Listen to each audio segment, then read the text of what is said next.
তো বন্ধুরা, যাই হোক, এতকাল রাজনীতি কি জিনিস বুঝি নাই।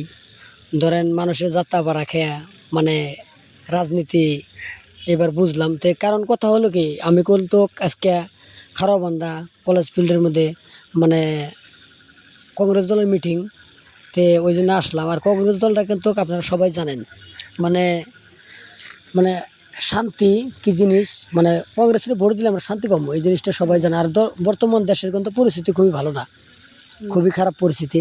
তো কথা হলো বড় জিনিসটা খুব চিন্তা ভাবনা করে দিবেন, যাতে জানি দেশে মানে আমাকে থাকার বুদ্ধি করা যায়। ওই চিন্তা ভাবনাটা আমাদের নিজের করা লাগবো। কারণ আমি কিন্তু ভিডিওটা না মানে ফার্স্টে দিয়ে করতে পারি নাই, তথাপি মানুষ কিন্তু প্রচুর মানুষের ঠেলায় ধরেন মানে থাকা যায় না, মানে ওই একটা মানুষ মানে আমি পরে ভিডিও করছি। তো কথা হলো, আমি আপনাদেরকে সবসময় একটা কথাই বলি, মানে আমরা কিন্তু রাজনীতি বুঝি নাই এতকাল, খুবই ছোটো ছিলাম। এখন মানুষের দাহা পাড়া যাত্রা খায়া মানে এখন রাজনীতি কী জিনিস বুঝি আর কি দর্দ। তো যাই হোক, এতকাল তো আমি বিপ্লব দল করতাম, তো এখন কিন্তু আমি কংগ্রেস দলে জয়েন হয়েছি। কারণ এই জন্যই জয়েন হয়েছি, মানে কংগ্রেস দলে ভোট না দিলে আমাগরে মানে বর্তমান যে দেশের হালত মানে চলা খুবই কষ্ট হয়ে যাব। তো ওই জন্যে সবাইরে কই, ভোট যদি ইলেকশন, তো সবারই ভোট দেওয়া লাগবো। তো ওই জন্যই কই সবাইরে কংগ্রেস দলে ভোট দেবেন। কারণ আমাদের গরিব মাসে কিন্তু কাম করে খাওয়াই লাগবো, আমরা কিন্তু কাম করা ছাড়া ভাত পাবো না। তো ওই জন্য আপনাদের বলি সবাইকে ভোটটা অনুরোধ কংগ্রেস দলে দিবেন। ভালো থাকবেন, খোদা হাফেজ। নমস্কার।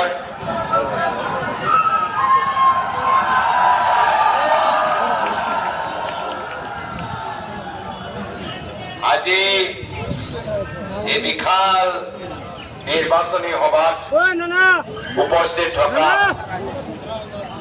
ছত্তীশগড়ৰ প্ৰাক্তন মুখ্যমন্ত্ৰী মাননীয় ভূপেশ বঘেল ডাঙৰীয়া, উপস্থিত থকা প্ৰাক্তন বিধায়ক ডক্টৰ মতিউৰ ৰেহমান মণ্ডল ডাঙৰীয়া, ইয়াত উপস্থিত থকা কংগ্ৰেছ দলৰ মনোনীত প্ৰাৰ্থী মহিবুৰ ৰেহমান বাপি ডাঙৰীয়া, উপস্থিত থকা জিলা পৰিষদৰ SSM সভাপতি তানজিনা খান ডাঙৰীয়ানী, ৰাইজৰ দলৰ মুখপাত্ৰ এডভোকেট অনিছুৰ ৰেহমান ডাঙৰীয়া, উপস্থিত থকা মনু খান ডাঙৰীয়া, মৌলানা আব্দুল গাফাৰ ডাঙৰীয়া, সাজিবুল হাছান মোল্লা ডাঙৰীয়া, উপস্থিত থকা হাজী ৱাহিদুৰ ৰেহমান ডাঙৰীয়া, উপস্থিত থকা মিৰাজুল ইছলাম ডাঙৰীয়া, নজমুল আৰবিদ ডাঙৰীয়া